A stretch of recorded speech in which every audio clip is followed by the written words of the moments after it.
या शहराला जर झुकतं माप कोणी दिलं असेल तर भाजपने दिलं. ते कसं? 2017 पर्यंत अजित पवारांची सत्ता होती. अजित पवारांनी या शहरातल्या कार्यकर्त्यांना कधी मोठं होऊ दिलं नाही.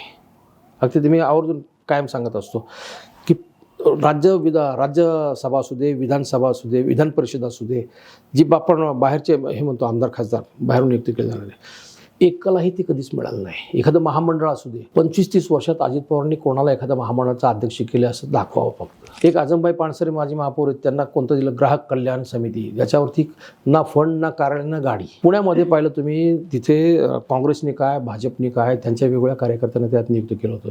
पिंपरी चिंचवडमध्ये भाजपची सत्ता आल्यावरती त्यांनी राज्यसभा सदस्य म्हणून पहिलं कोणाला केलं तर अमर साबळे, जो गोपीनाथ मुंडेंचा प्रचारक म्हणून होता, साधा कार्यकर्ता एकदम. झोपेतून उठून त्यांना उमेदवारी दिली, तिकडं राज्यसभा प्रतोदपर्यंत गेले ते. दुसरं उमा खापरे, ज्या भाजपच्या पहिला प्रदेश महिला अध्यक्ष होत्या, त्यांना विधान परिषद दिले. सगळे एकदम अवाक झाले, अरे उमाताई एकदम साध्या आपल्या 2 वेळा नगरसेवकांना डायरेक्ट आमदार झाल्या. सदाशिव खाडे हे गोपीनाथ मुंडेंचे कट्टर समर्थक, त्यांना प्राधिकरण पिंपरी चिंचवड नवनगर विकास प्राधिकरण म्हणून संस्था त्याचे अध्यक्ष केलं. म्हणजे इथल्या भूमिपुत्रांचा त्यांना विरोध होता, पण देवेंद्र फडणवीस नाही, मी त्यांना. भाजपने अशा प्रकारे ही सगळी पदांची खैरात इथं केली.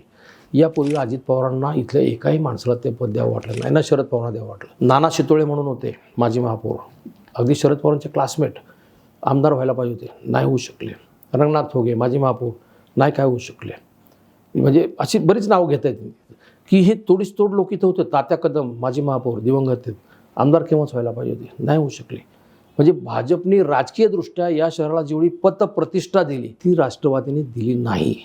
त्याचा परिणाम राष्ट्रवादीची जी लोक आहेत त्यांना लक्षात आलं, आपल्याला आयुष्यभर इथं पाणी घालून काहीच मिळत नाही, ते सगळे भाजपमध्ये आले त्या अपेक्षेने. त्याच्यामुळे भाजपची इथली पाळंमुळं आता खोलवर रुजलेली आहेत.